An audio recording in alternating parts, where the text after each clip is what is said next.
morning, YouTube. It is Tuesday, January 21st. I am getting ready to head out to take my girls to school and then on to the office. It's going to be a busy day.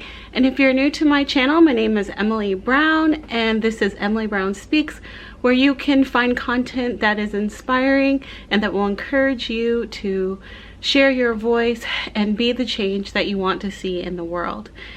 Today, as you can see, was wash day.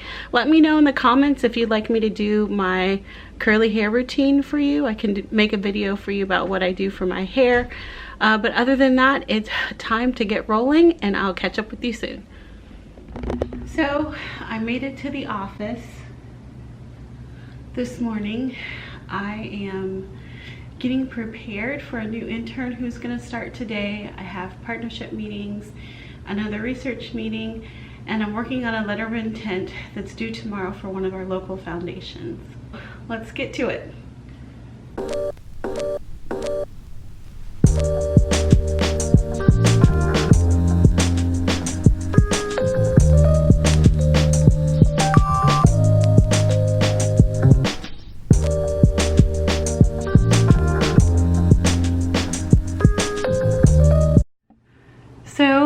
It's been a busy day, so sorry I just let the time get away from me. I have literally been in back-to-back meetings all day. It is now just after 5. I'm gonna stay here about an hour and a half. I've got a letter of intent due tomorrow that I want to get finished and submitted before I leave the office today.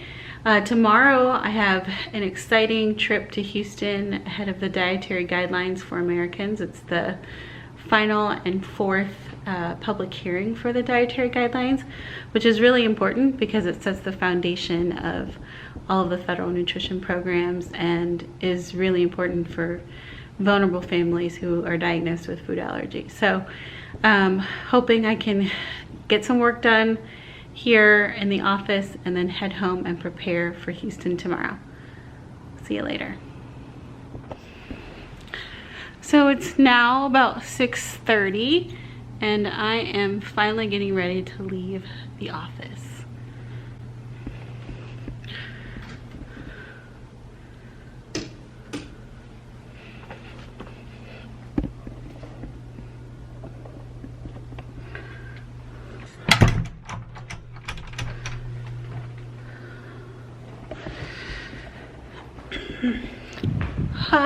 It's been a really long day today.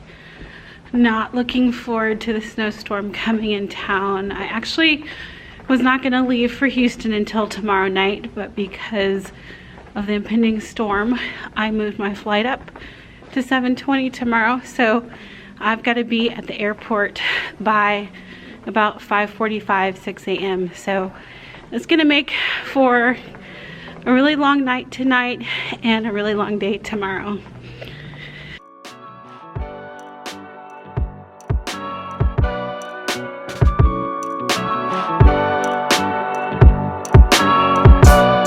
Okay, I just made it back home and now I'm getting ready to pack my bag for my trip to Houston tomorrow. So let's get going.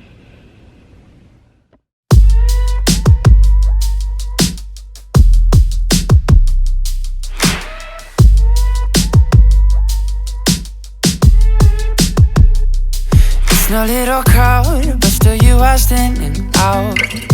I'm sitting with you now, swear that I might leave the ground. Wish we were moving half speed. I want to feel you, feel me. Why don't we forget all the distractions? I should just be focusing on you. Why don't we just silence all the noise and lower both our voices and talk slow? It's now a little after 8:30 and I am just finished packing, changed my clothes, and getting ready to put the finishing touches on my letter of intent. It's been a long day and looking forward to getting some rest tonight before I head out to the airport tomorrow. I'll check in with y'all later. Bye. Good morning. It is 5 o'clock, Wednesday, January 22nd, and I am dressed rather casually this morning because today is going to be a day full of travel. No makeup on today. But as you can see, just finalizing my packing here and getting ready to call my Uber to go to the airport. So I will take you guys along with me as I travel to Houston ahead of the dietary guidelines. So I just made it to the airport, just got through security. Gonna work on some emails this morning before I board, but it is not looking so good. Looks like all the ice trucks are coming out onto the runway. Ice was falling this morning on my way to the airport, so hopefully I can make it out. I'll catch up with you guys later.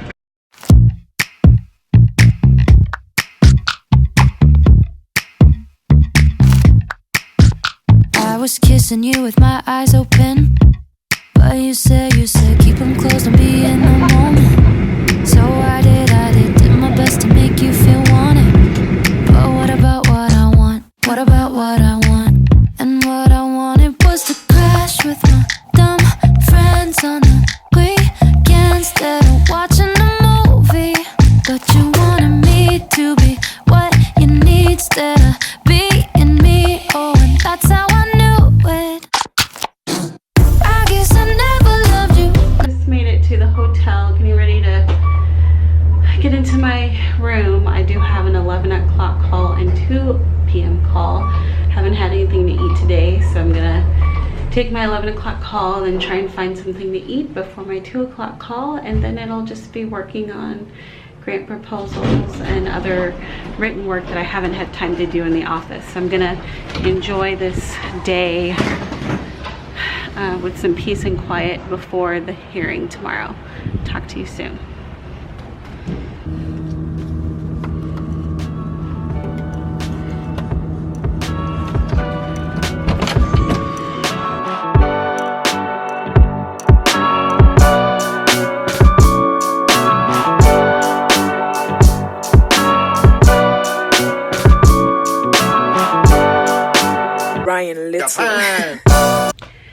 Hey everyone, it is 4:30. I just finished working on some of the other upcoming proposals that Food Equality Initiative has due in February.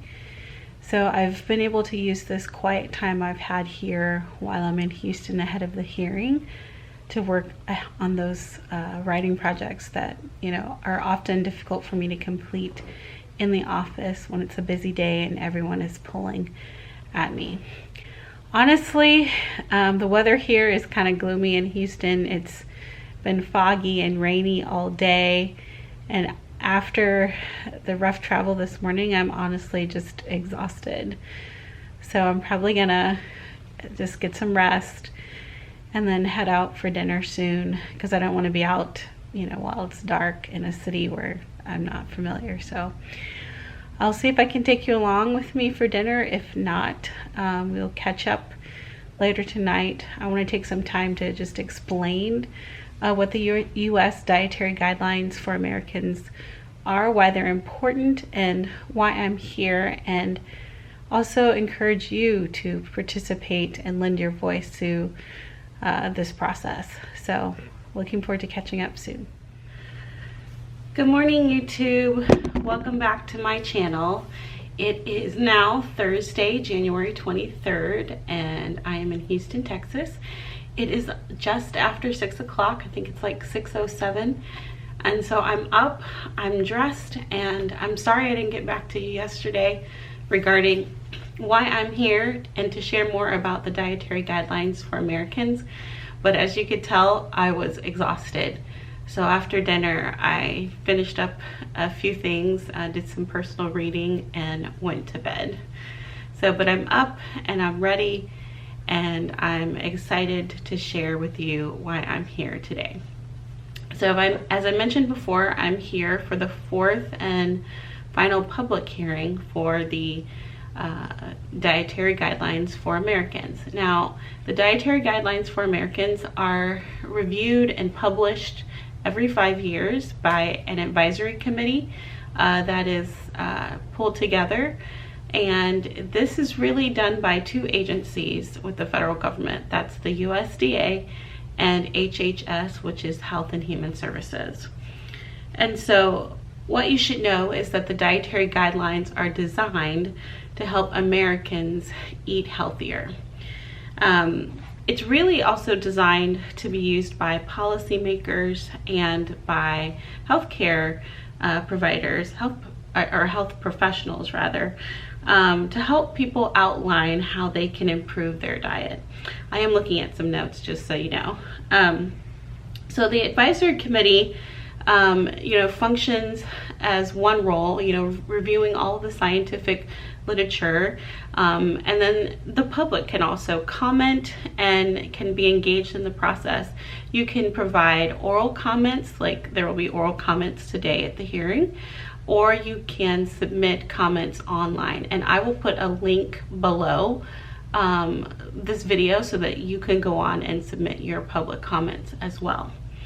But there's also going to be input from the federal agencies as well, who this work is directly impacted by.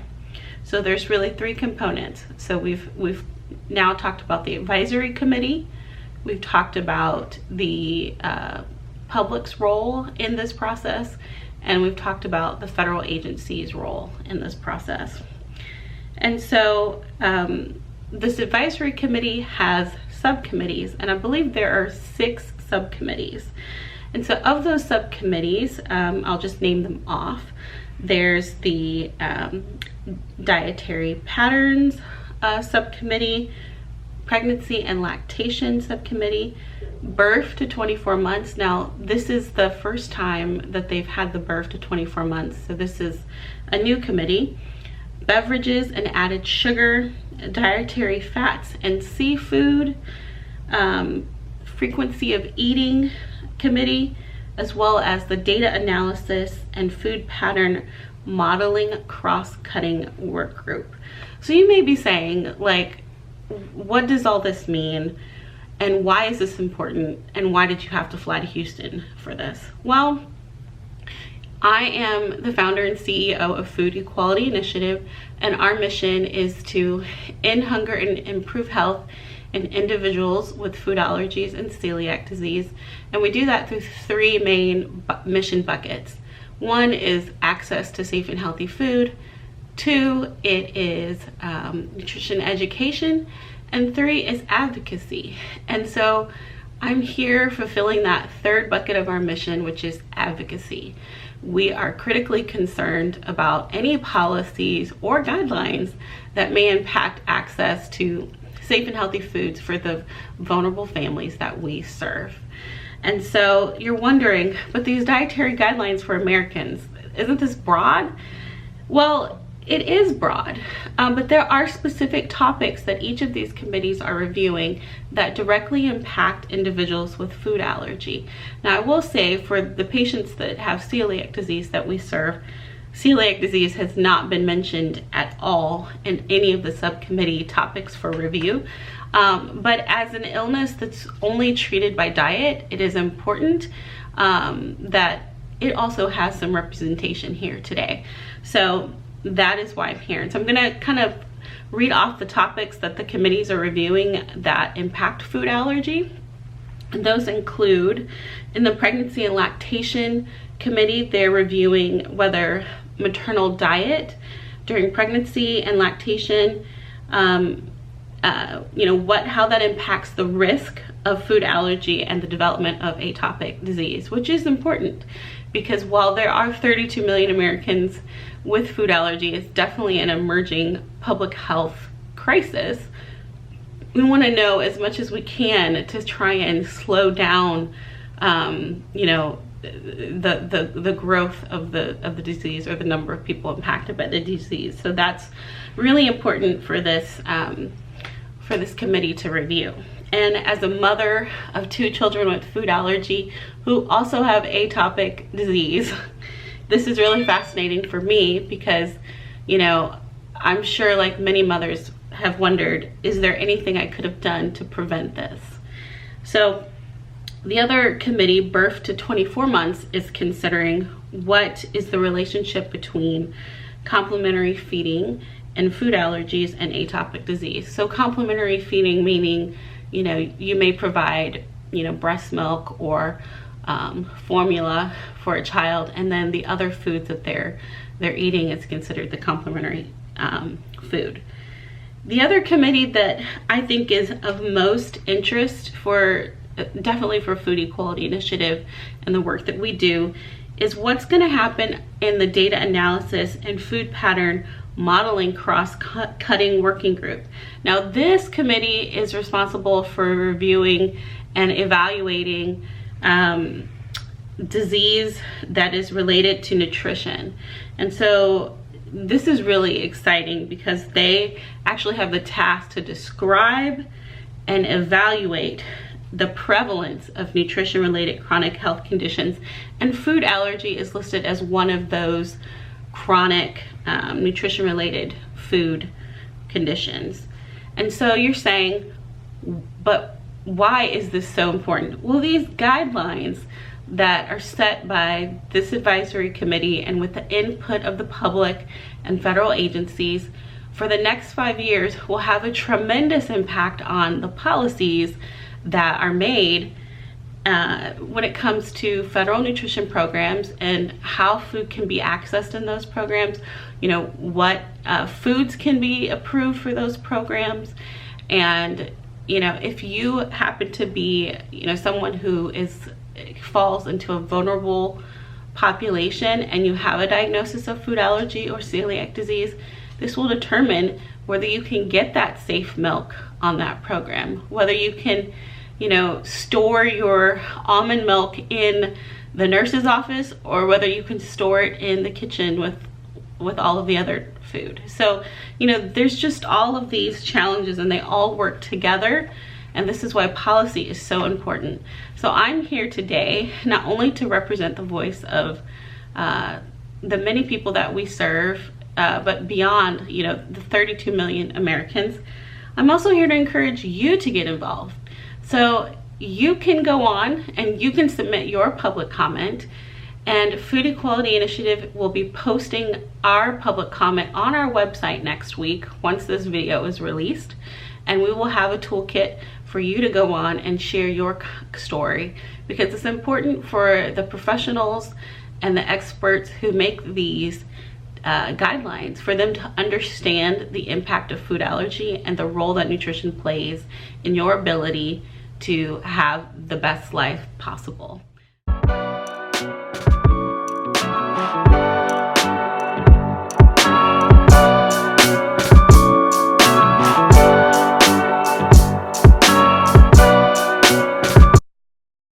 So I wasn't able to get any film during the committee hearing today. It just didn't seem appropriate. No one else was filming, and so I decided to just give you a quick recap after the committee meeting. The biggest takeaways that I gleaned from the meeting was that, one, we really need more high quality research when it comes to not only food allergy, but when it comes to these great big questions of how nutrition impacts our health. The committee had a really hard time making recommendations on several of the topics because there just was insufficient information, not enough quality studies. So that's one. So that's probably the largest takeaway, is that we really need more high quality research. Number two, you know, the Dietary Patterns Committee that reviewed kind of diet-related disease and the prevalence of the disease did review food allergy, but it was interesting. They're taking a life stages approach to all of the dietary guidelines for 2020, and they only looked at the prevalence of food allergy and the birth to age 4 group, which I thought was really interesting, particularly noting Dr. Gupta's large study that was published in 2019 that showed the significance and the prevalence of adult onset food allergy. So that was really striking to me. I'm not really sure why the committee made that choice to only look at food allergy in the birth to age 4 age range. With that said, there was quite a bit of discussion around the early introduction of peanuts as a way to reduce the risk of food allergy in infants, and the committee discussed whether or not they should add a recommendation to the 2020 guidelines. And so it was good to hear that discussion there today, as well as the discussion around health equity and food and access to food as a social determinant of health. And so it seems like the committee is going to weave that somehow into the final report that they produce. Today's hearing just presented, the data that the committee has been reviewing and the subcommittees have been reviewing over the last several months. We won't know the final recommendations until the report is released around the second week of May. And then the USDA and Health and Human Services has, I believe, until the end of December to publish the final recommendations or the final guidelines for Americans. So it really was an interesting day. Lots and lots of data presented. But again, those big takeaways for me is that we really do need more high quality studies when it comes to food allergy research. So we need to donate and make sure that happens. 2, definitely concerned that the committee is only looking at food allergy and that birth to age 4 and not looking at it across the lifespan.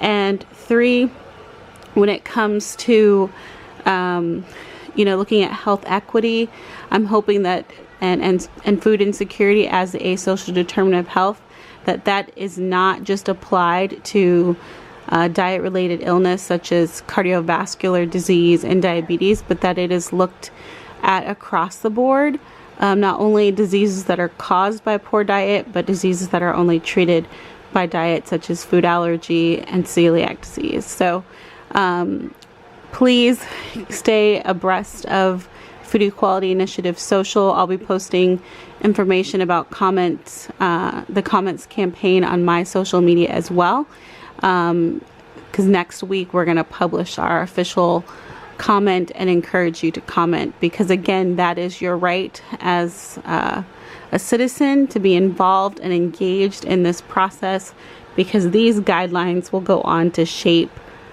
all of the federal nutrition programs in the next 5 years. So catch up with you soon. So it is Friday, January 24th. I made it back to Kansas City really late last night. So my flight just kept getting delayed and delayed. And so I was just exhausted and did not film. So it is a snow day, so my girls are home from school and I'm gonna try and get as much work done today as I can, but as you know, with little ones afoot and the excitement of a snow day, it is going to be a little difficult. I'll catch up with you soon.